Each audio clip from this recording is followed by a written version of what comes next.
This is one of our 427 Ford stroker engines. Today we're going to show you how we install brand new clutch, bell housing, and high torque mini starter on our engines. We do make it available to all of our customers to have this installed already, ready to go right out of the box. And what I'm going to do here is we're going to show you step by step how we install it on our engines.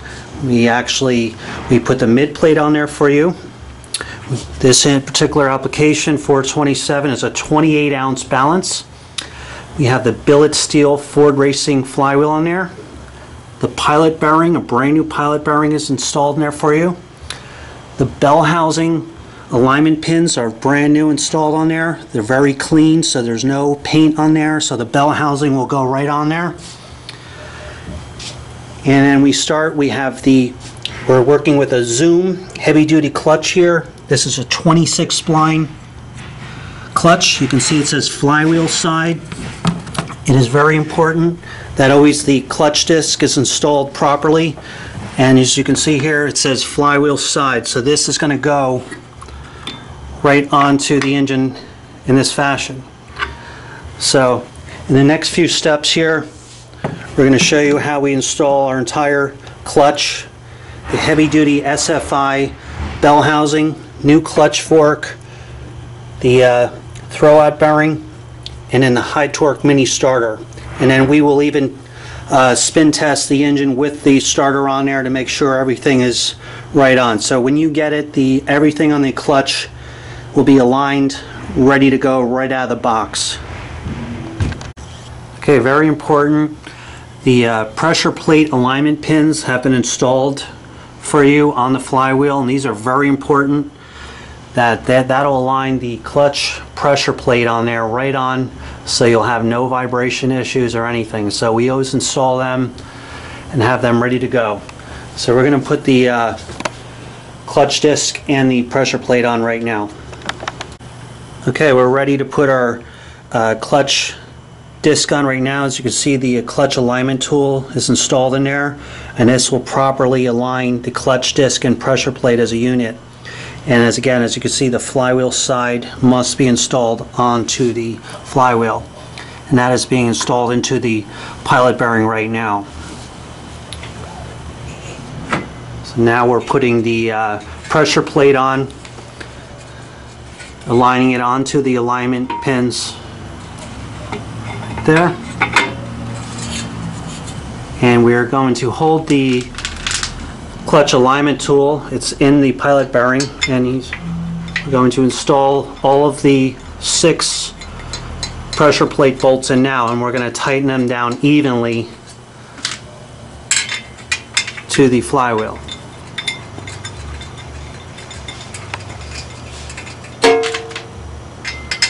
This is very important that they're all like a crisscross pattern. They're all snug down in an even fashion, so they're all tightened up, so there won't be any alignment issues.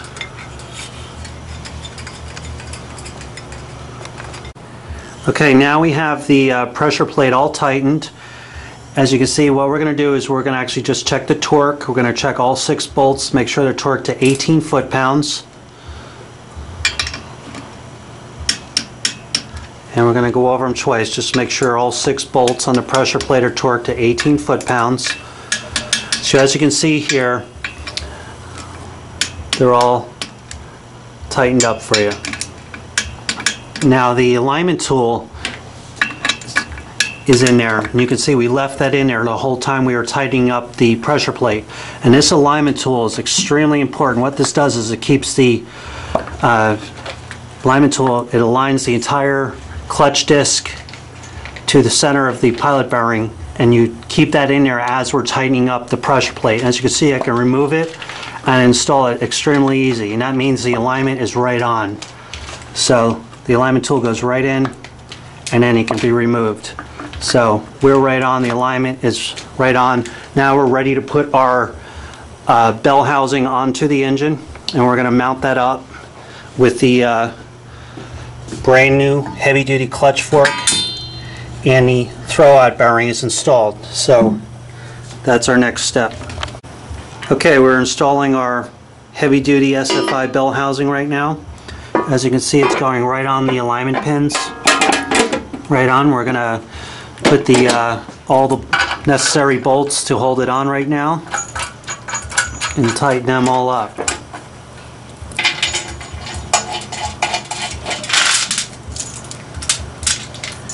This is the heavy-duty SFI approved bell housing, heavy-duty bell housing that we're installing on here.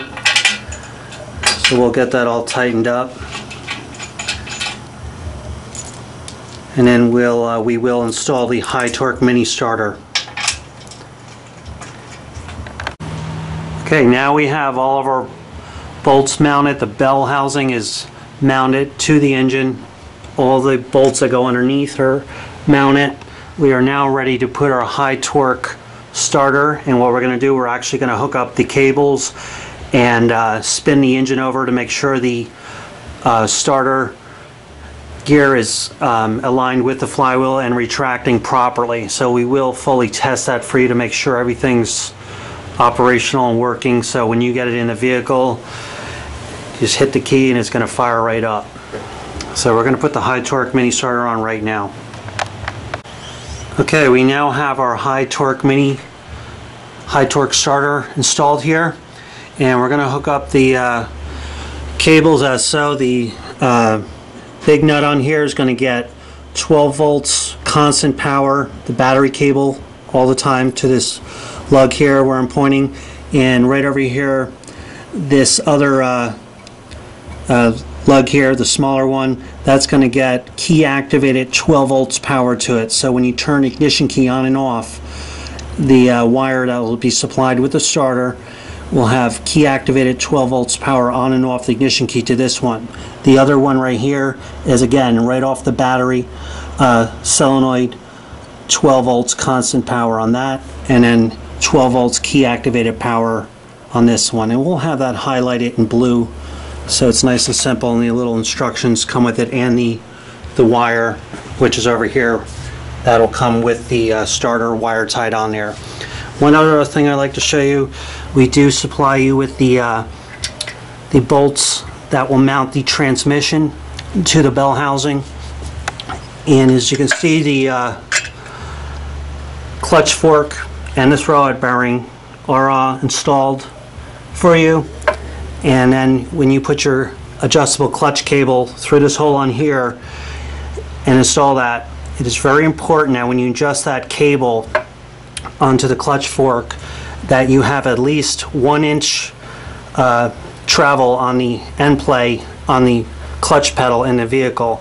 If you don't have enough end play on the clutch cable, again, if you don't have enough adjustment on the clutch cable, you have to have at least 1 inch of free play on the clutch pedal, and that will basically, once the throwout bearing touches the fingers here, you just want to give it a little bit of preload on the adjustment on the cable and have again at least 1 inch travel on the clutch pedal. If you over tighten the clutch cable, you can wear out the thrust bearing on the engine. So that's why it's imperative to have the proper end play on the adjustment. Basically, your clutch cable will come through here, and there's an adjustable nut on there, and that's very simple to adjust to get your clutch adjustment right on. But as you can see, everything comes on it. The clutch fork, throwout bearing, the pilot bearing, all the alignment is right on.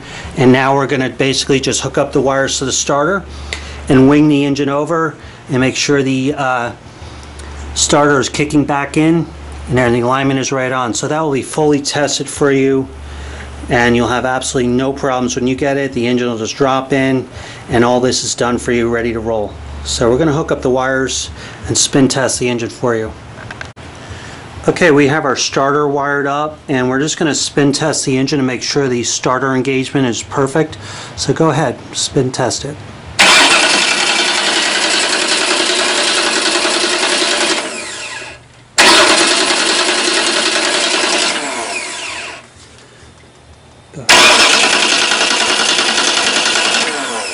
Okay, as you can see, the starter is engaging perfectly and retracting back into the starter, so the alignment is right on. So we're all set. The engine is ready to go. We installed the entire flywheel, the clutch disc, pressure plate, clutch fork, throwout bearing, and installed a high torque mini starter. So this engine, the entire, again, clutch, bell housing assembly is all installed, ready to go, right out of the box from enginefactory.com.